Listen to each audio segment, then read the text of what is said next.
চূড়ামণি अस्मत् सम्प्रदाय आचार्यवर्य अखिल ब्रह्मांड पावन जगद्गुरु श्रील रूप गोस्वामी चरण तार श्री श्री भक्ति रसामृत सिंधु नामक महाग्रंथे पूर्व विभाग चतुर्थ लहरीते এখন প্রেম ভক্তির বিশদ বর্ণনা শ্রীপাদ দিচ্ছেন। কাকে প্রেম বলা হয়, সংজ্ঞাই বা কি? অনন্য মমতা বিষ্ণু মমতা প্রেম সঙ্গতা ভক্তির ইত্যুচ্যতে প্রহ্লাদ উদ্ধব নারদই। ভগবানে অনন্য মমতা, দৃঢ় প্রীতি, অন্যত্র দেহ দৈহিক পার্থিব বস্তুতে মমতার অত্যন্ত অভাব। ইষ্টে বিপুল তৃষ্ণাময়ী প্রীতি। এই প্রেম বহু জন্ম সাধন করে গুরু বৈষ্ণবের কৃপায় কোন দিব্য মুহূর্তে কোন ভাগ্যবান জীবের হৃদয়ে উদিত হন। এ সম্বন্ধে আমাদের আচার্যপাদগণ যে বর্ণনা দিয়েছেন, সাধন ভক্তি নিরপরাধে যাজন করতে করতে যখন উৎসাহময়ী ঘন তরলা বুহুর্হ বিকল্পা বিষয় সঙ্গরা নিয়মক্ষমা এবং তরঙ্গ রঙ্গিনী, এই ছয় প্রকার অনর্থের নিবৃত্তি হলো। আবার এই অনর্থ নিবৃত্তি পূর্ণ প্রেমেই। তারপরে এই যে লয় বিক্ষেপ কষায় রসাস্বাদ এবং অপ্রতিপত্তি, ভজনের সময় নিদ্রার উদ্গম, শ্রবণ কীর্তনে, একে লয় বলা হলো। চিত্তে নানা বিষয় কথার উপস্থিতি, একে বলে বিক্ষেপ। এবং ভজনের সময় অবিদ্যা অস্মিতা রাগ দেশ অভিনিবেশ কাম ক্রোধাদির দ্বারা চিত্ত বিক্ষুব্ধ হওয়াকে বলে কষায়। এবং বিষয় রসের স্মৃতি অন্তরে আশাকে বলে রসাস্বাদ। এইগুলি যখন থাকলো না, দুষ্কৃতি জাত অনর্থ, সুকৃতি জাত অনর্থ বলতে দেহদৈহিক সুখের লালসা এবং অপরাধত্ব অনর্থ, সেবাপরাধ, নামাপরাধ, ধামাপরাধ, বৈষ্ণব অপরাধ এবং ভোক্তৃত্ব অনর্থ বলতে উপশাখা, লাভ, পূজা, প্রতিষ্ঠার প্রতি আকর্ষণ, এগুলি গেল। একবারে যায় না, কিছু কিছু থেকে যায়। মোটামুটি অনেকটাই গেল। তখন এলো নিষ্ঠা। ভজনে মনোরম অধ্যাবসা। এই নিষ্ঠা পরিপক্ক হয়ে রুচি। ভজনে বিপুল রুচির উদয় হলো। রুচি ভজন বিষয়া। সেই রুচি পরিপক্ক হয়ে আসক্তি। আসক্তিটি পেকে গিয়ে হয়ে গেল ভাব। এই ভাব ভক্তির একটি পরমাণু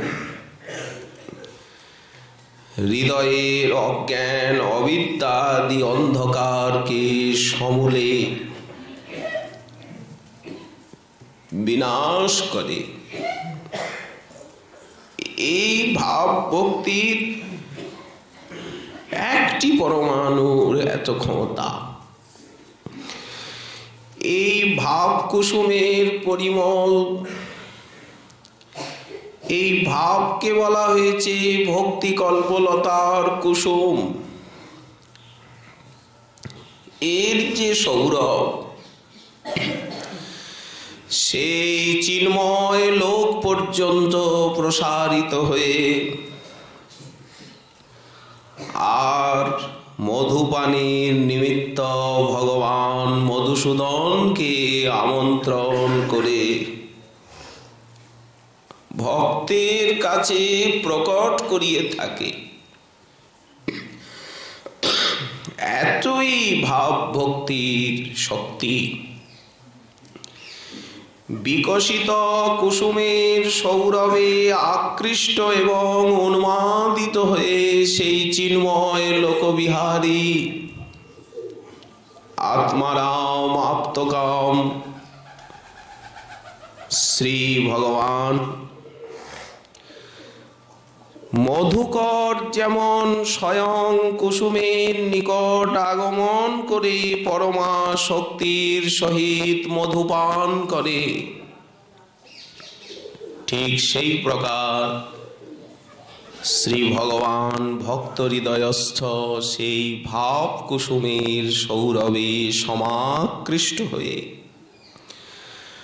ভক্তের হৃদয়ে আবির্ভূত হয়ে ওই ভাব কুসুমের মকরন্দ আস্বাদনে প্রমত্ত হয়ে যা। কত দুর্লভ বস্তু! শুধু তাই নয়, ভাবের দ্বারা ভক্তের চিত্ত এতখানি দ্রবীভূত হয়, এত স্নিগ্ধ কমনীয় হয় যে ভগবানের অঙ্গকে ওই স্নেহ সিক্ত করতে সমর্থ। প্রভূত আনন্দ দেয় এই ভাব ভগবানকে। এই ভাব এতই পবিত্র, এতই সুখপ্রদ যে আভিজাত্য আদি কিছুর অপেক্ষা রাখে না। এই ভাব যদি একবার চণ্ডালের আধারেও আবির্ভূত হয়,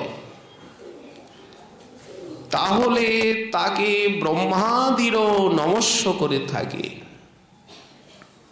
এই ভাব একটা সামান্য চণ্ডালের হৃদয়েও যদি উদিত হয়, তাহলে তিনি ব্রহ্মাদিরও পূজনীয় হন।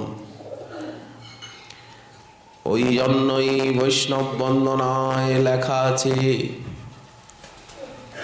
জাতির বিচার নাই বৈষ্ণব বন্দনে, দেবতা অসুর ঋষি সকলই সমানে।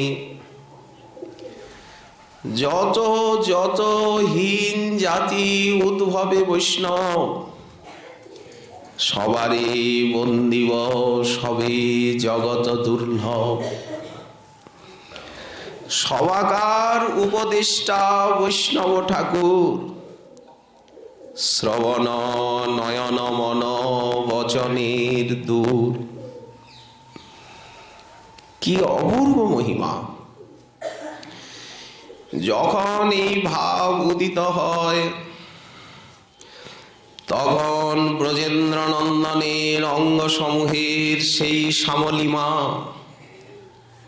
ঢল ঢল কাঁচা অঙ্গের লাবণী অবনী গড়িয়া যায়।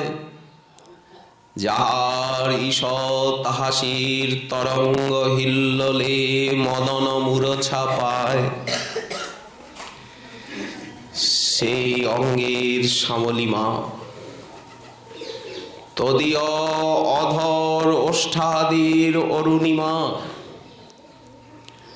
তেমনি বদন সুধাকরের মৃদু হাস্যের ধবলিমা। তার সেই বসন ভূষণাদির প্রীতিমা সেই ভক্তের নয়ন সম্মুখে উদিত হয়। তখন তো লীলা স্ফূর্তি হচ্ছে। গোবিন্দের উজ্জ্বল নীল অঙ্গকান্তি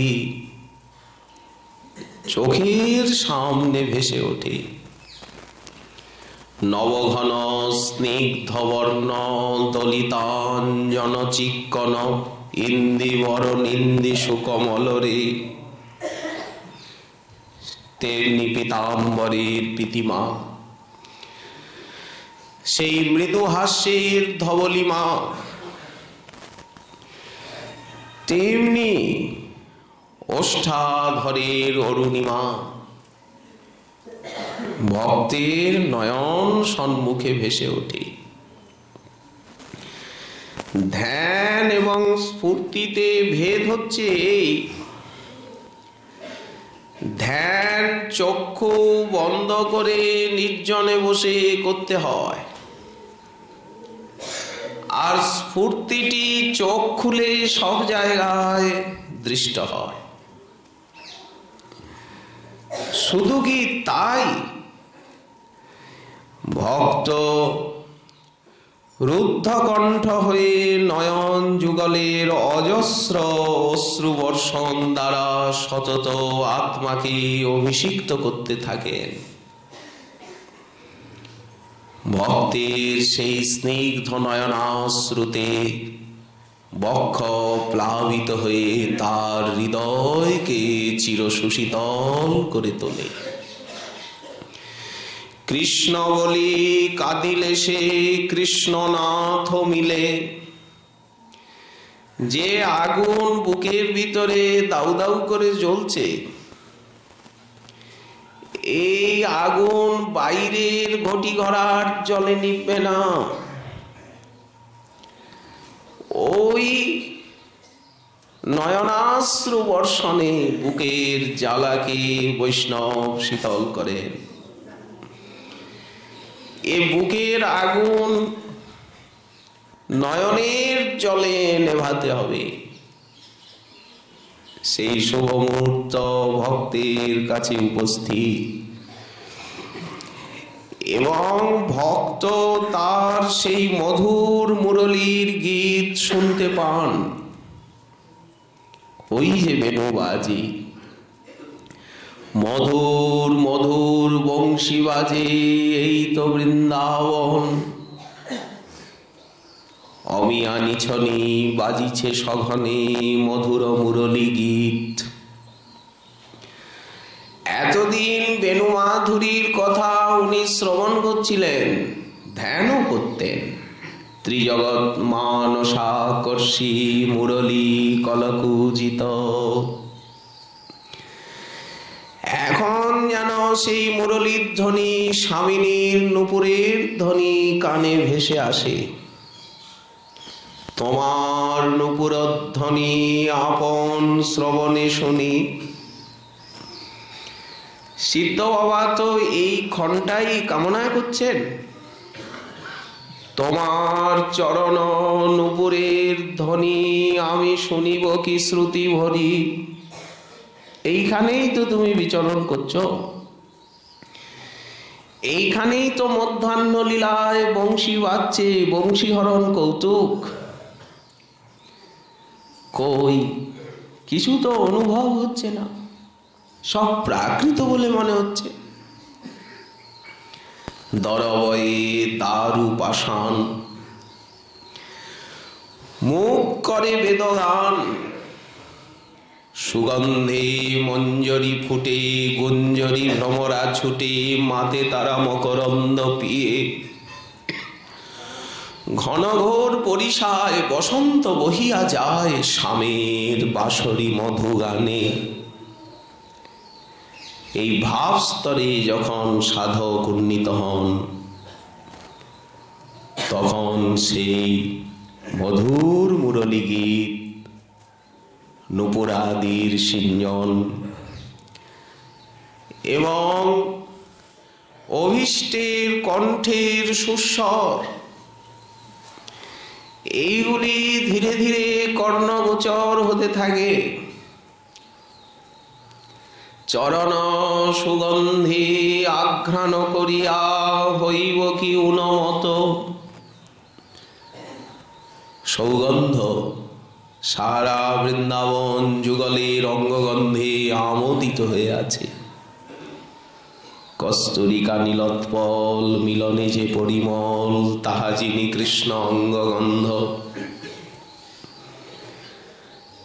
ইন্দ্রিয়গুলি আকৃষ্ট হতে থাকে। এখন তো চিন্ময় হয়ে গেছে ইন্দ্রিয়গুলি, সেই চিন্ময় ইন্দ্রিয়ে সেই চিদানন্দ রসের অনুভূতি লাভ হয়। আর সাক্ষাৎ তদীয় চরণ পরিচর্যাদি বিষয়ে যেন যুগল আদেশ করছেন, সেবার নিমিত্ত যেন তারা আদেশ করছেন। এই আদেশ শুনে উনি নিজেকে চরিতার্থ করেন, অনুভব হতে থাকে। ওই তো যুগল, ওই তো আমায় ইশারা করছেন, ওই তো ডাকছেন। দৃষ্টান্ত যেমন গোবর্ধনের সিদ্ধ কৃষ্ণদাস বাবা মানস গঙ্গায় স্নান করতে গেছেন, তো উনি তো স্নান করতে নামবেন, জলের কাছে গিয়ে সিঁড়িতে দাঁড়িয়েছেন করোয়া হাতে, লীলাস্ফূর্তি হচ্ছে। দেখছেন মানস সুরধ্বনি, দুকুল বহিয়া যায় ঢেউ, চারিদিকে অপূর্ব বনভূমি, নানা জাতীয় কমল বিকশিত হয়ে আছে। ডাহুক ডাহুকি ডাকে কোবা কোবা করে, ময়ূরীর কেকারো, ভ্রমণের গুঞ্জন, নানা জাতীয় কুসুমের মিষ্টি সুবাস, কলকণ্ঠ বিহঙ্গম কুলের কলকাকলি। কি অপূর্ব পরিবেশ! শ্রী রাধা মাধব সুন্দর নৌকায় চড়ে চলেছে। শীতল সুমন্দ সমীরণ প্রবাহিত হচ্ছে। চারিবর্ণ পদ্ম জলে তাহে মধুকর গোলে কুমুদ কল্হার শোভা করে। হংস সারস ডাকে, ডাহুকিনী চক্রবাকে, ধ্বনি করে কানু মনোহরে। মানস গঙ্গার কি অপূর্ব শোভা! রাধা মাধব নৌকায় চড়ে চলেছেন, মণিবাধা কেরোয়া। সখীগণ মঞ্জরীগণ সেখানে নানা গীতালাপের দ্বারা, হাস পরিহাসের দ্বারা যুগলের আনন্দ বর্ধন করছে। তো সিদ্ধ বাবা উনি ভুলে গেলেন, যথা অবস্থিত দেহ ভুল হয়ে গেল। আনন্দে উনি আত্মহারা। দেখছেন স্বামিনী আমাকে ইঙ্গিত করছে, ওই যে আমাকে ডাকছে। উনি ভাবছেন যে নৌকা তো কাছে এসে গেল, উঠবো। যেই সামনে এগিয়েছে, অগাধ জলে গিয়ে পড়ে গেল। দেহটা পড়ে গেল, উনি কিন্তু নৌকায় গিয়ে উঠলেন, সেবা করছেন। এই জগতের সঙ্গে ওই জগতের তো কোনো সম্পর্ক নেই। কাল কর্ম গুণ মায়াতীত সেই জগৎ। একটা ক্ষণে এই জগতের কত যুগ অতিবাহিত হয়ে যায়। রাধা মাধব পরস্পর হাস পরিহাস করছেন। এই এতটুক সময়ে এই জগতের কত ব্রহ্মা বিদায় নিল। কাল কর্মের অতীত সেই লীলা, একটা কুঞ্জ লীলার আবর্তনে এ জগতের কত প্রলয় হয়ে যায়। গোপকুমা যখন ওখান থেকে নেমে এলেন, এর মধ্যে কয়েকটা প্রলয় হয়ে গেছে। কি অলৌকিক! ও মা, এই জগতের 7 দিন অতিবাহিত হয়ে গেছে, উনি গঙ্গার জলে পড়ে আছেন। কেউ জানে না উনি একা এসেছিলেন। তখন ঘাটে কোনো বৈষ্ণব ছিল না। আজ থেকে প্রায় 250 বৎসর আগের কথা। তখন তো জঙ্গলাকীর্ণ। সেবকরা খুঁজছে বাবা কোথায় গেলেন। 7 দিন পরে যখন সেই লীলার আবেশটা কেটেছে, উনি জলের তলার থেকে ঠেলে গুতিয়ে উঠলেন। স্নান টান সেরে করোয়ায় জল ভরে কুটিরে এলেন। তখন ওনার মন বলছে, এই তো আমি এমন ভগবত ইচ্ছা, ওনার স্মৃতিটাকেও উল্টে দিচ্ছে, ওনাকেও বুঝতে দিচ্ছে না। এমন আবেশ, এমন আস্বাদন। বাবা কোথায় গিয়েছিলেন? আমরা খুঁজে খুঁজে হয়রান চারিদিকে। বাবা বললেন, কোথায় গেছিলাম মানে? ঘাটে আজকে কোনো বৈষ্ণব ছিল না। স্নান করেছি, ডুব দিয়েছি, করোয়ায় জল ভরেছি, চলে এসেছি। কোথায় গিয়েছিলাম মানে? বাবা আপনাকে খুঁজে খুঁজে হয়রান, 7টা দিন আপনি অনুপস্থিত। বাবারও তারা দিচ্ছে, পাগল হয়েছ? আজকে কোনো বৈষ্ণবের সঙ্গেও আমি কথা বলিনি। কে কি বলবে, কে বুঝবেই বা কি, আর বলবেই বা কি? কৃষ্ণ ভক্তি সুধা পানা দেহ দৈহিক বিস্মৃতি। তেষাং ভৌতিক দেহেপি সচ্চিদানন্দ রূপতা। ইন্দ্রিয়গুলি তো চিন্ময় হয়ই, দেহটাও তো চিন্ময় হয়ে গেছে, তা না হলে জলের তলায় থাকে বিনা হিসেবে দিব্যি সুস্থ, বুঝতেই পারছেন না উনি। তেমনি একদিন স্নান করতে গেছেন, উনি যে গঙ্গার তীরে দাঁড়িয়ে কি কোথায় দাঁড়িয়ে সেটাও তো স্মৃতি থাকছে না ওনার। উনি তো লীলা দর্শন করছেন সব সময়, হারিয়ে যাচ্ছেন নিজেকে। অভ্যাসের বশে স্নান করছেন, আহার করছেন, ওটা দেহ ধর্মে অভ্যাসে হচ্ছে, কিন্তু মনোজগতে উনি সম্পূর্ণ ভিন্ন।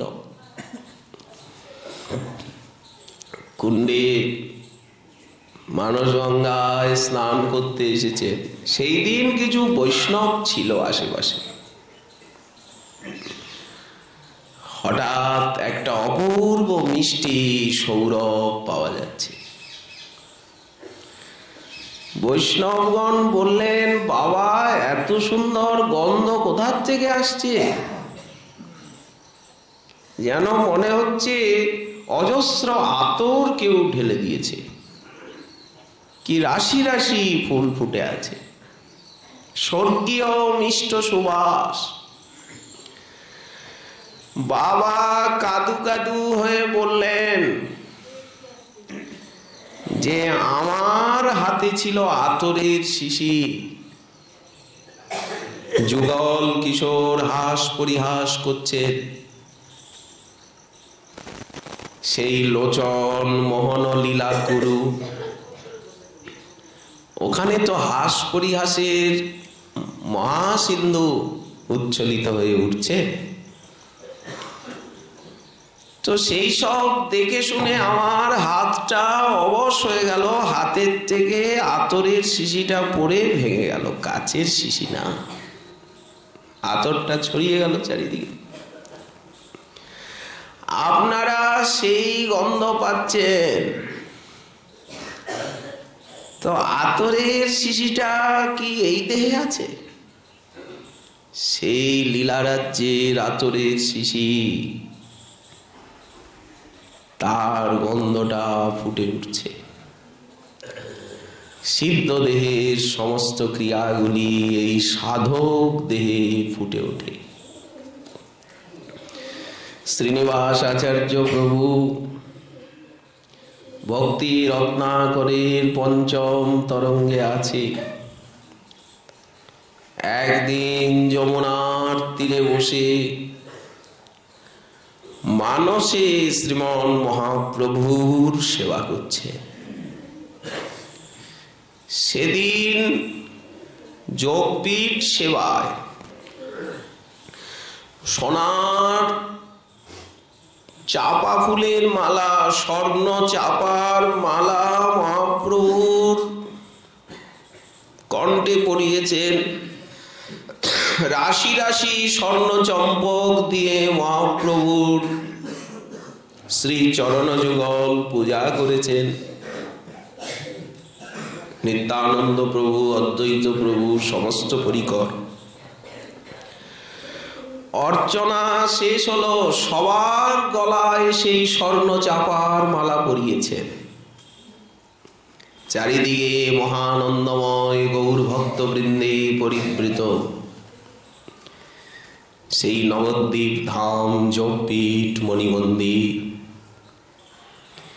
কি অপূর্ব ঠামে শ্রী গৌর কিশোর বর সেইখানে দণ্ডায়মান।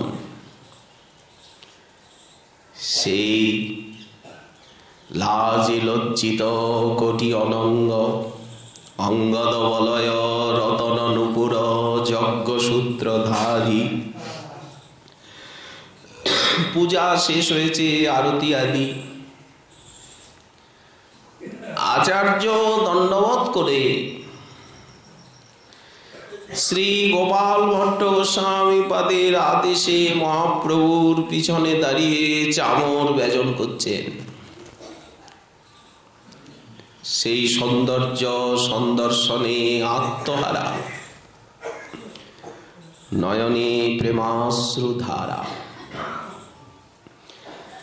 মহাপ্রভু আচার্যের এই আকুতি সন্দর্শনে নিজের কণ্ঠের সেই স্বর্ণ চাপার মালাটা খুলে আচার্যের কণ্ঠেই পরিয়ে দিলেন। সেবার পুরস্কার। ধ্যানটা ভঙ্গ হলো। আচার্য দেখছেন যে যমুনার তীরে সেই মালাটা ওনার গলায় এসে গেছে। মানসে স্বর্ণ চাপার মালা মহাপ্রভুকে পরিয়েছেন, সেই মালাটা এই দেহে কি করে এসে গেল?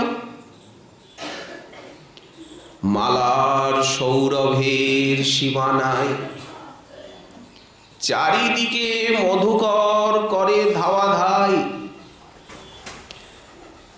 এত সুরভি। তাড়াতাড়ি আচার্য মালাটাকে গোপন করে নিলেন। কেন গোপন করলেন? কে দেখবে? যমুনার তীর, নির্জন বনভূমি। ভক্তির স্বভাবই হচ্ছে গোপন করা। এই গোপনশীলতা ভক্তির একটি স্বাভাবিক স্বভাব।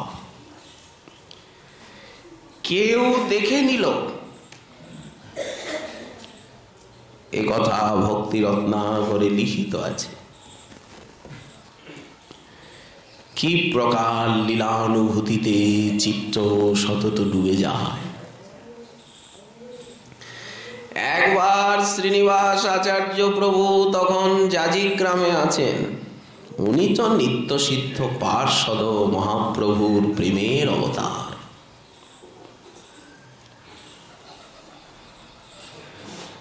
উনি মানস সেবা চিন্তনে বিভোর। একদিন দুদিন অতিবাহিত হয়ে গেল, উনি আসনের থেকে ওঠেনি না। কোনো সারা শব্দ নেই, স্থির। দেহে প্রাণ আছে কি নেই, ভক্তগণ ব্যাকুল হয়ে উঠলে, কিছু বুঝতে পারছেন না। একেবারে অসার, জ্বরের ভিতরে জ্বরের মতো, নিঃশ্বাস প্রশ্বাস আছে কিনা তাও বোঝা যাচ্ছে না। আচার্য কি আমাদের মধ্যে নেই? কেউ কিছু বুঝতে পারছেন না, সকলে কান্নাকাটি করছে। রামচন্দ্র কবিরাজ কোন কার্য উপলক্ষে দূরে ছিলেন, এলেন সমাচার পেয়ে। আগে আপনারা কাঁদবেন না, আমি দেখছি উনি কোথায় আছেন, কিভাবে আছেন। এই ক্ষমতা একমাত্র রামচন্দ্রেরই আছে। উনি গুরুদেবের পিছনে আসন করে বসলেন, উনিও ধ্যান করছেন। দেখছেন যমুনায় জল বিহার হচ্ছে। সেই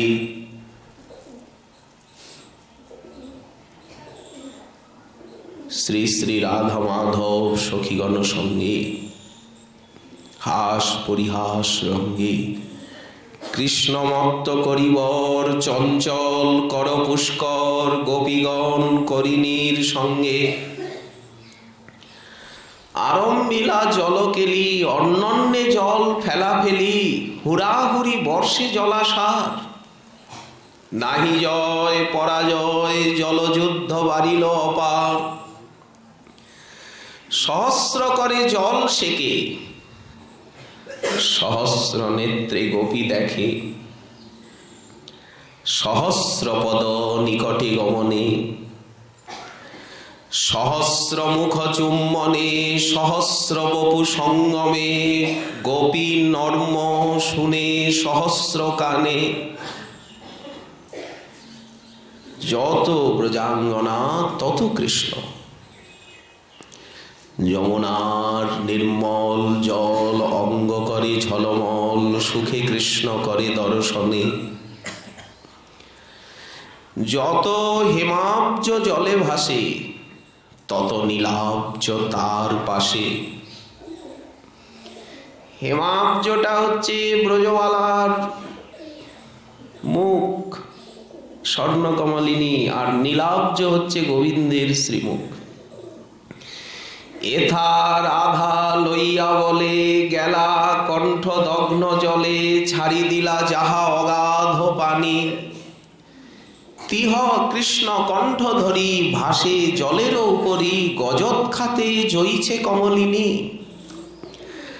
রাধারানী কে জোর করে গোবিন্দ অগাধ জলে নিয়ে গেছে।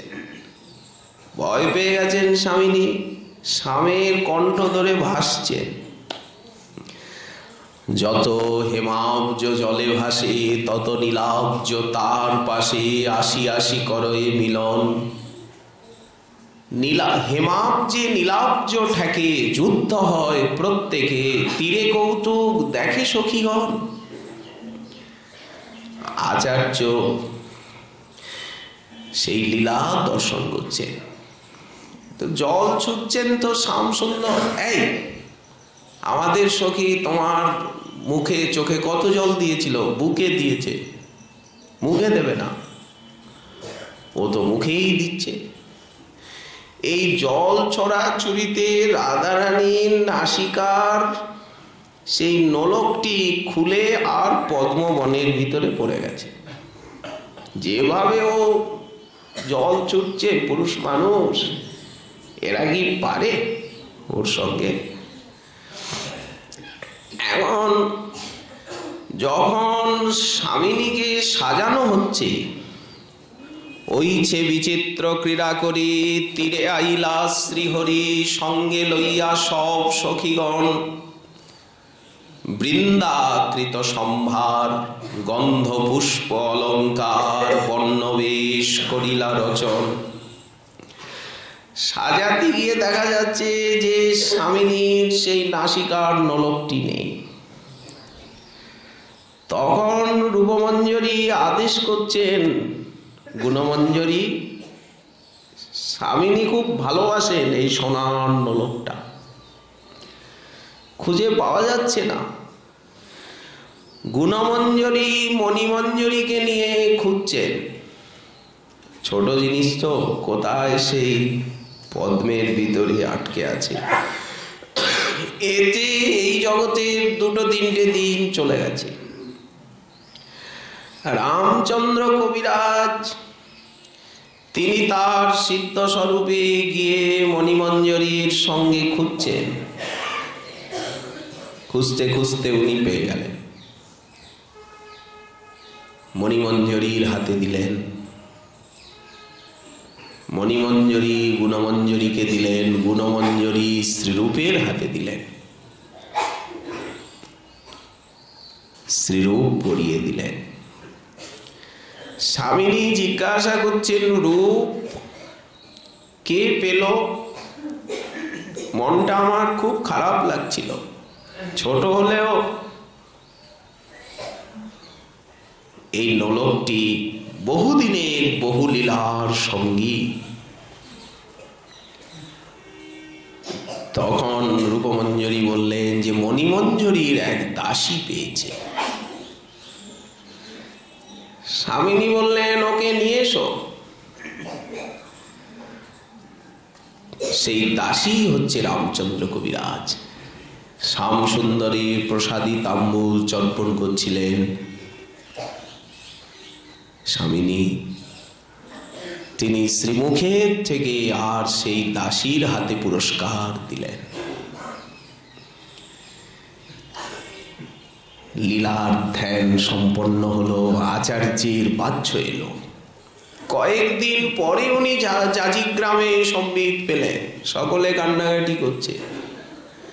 রামচন্দ্র কবিরাজও ফিরে এলেন দেহে, দেখছেন হাতে সেই চর্বিত তাম্বুল। এই তারা তো পার্শ্বদ, কিন্তু আমাদের সাধন সিদ্ধ যে সিদ্ধ বাবাগণ, সিদ্ধ বাবাগণ তো সাধন সিদ্ধ, তাদের জীবনেও এই সমস্ত অলৌকিক ঘটনা ক্ষণে ক্ষণে ঘটেছে। গৌড়ীয় বৈষ্ণব জীবন তার প্রমাণ। শ্রী বিশ্বনাথ চক্রবর্তী পাদ মাধুর্য কাদম্বিনীতে এই ভাব স্তরের ব্যাখ্যা দিয়েছে যে যখন ভাব উদিত হয় তখন সাধকে কি অপূর্ব লক্ষণ প্রকাশিত হয়। শ্রী শ্রীমন মহাপ্রভুর কৃপা হলে আগামীকাল আবার রইল এই বিষয়ে আস্বাদনের আকাঙ্ক্ষা। আজকে আমাদের ভাগবতী কথা এখানে বিশ্রাম।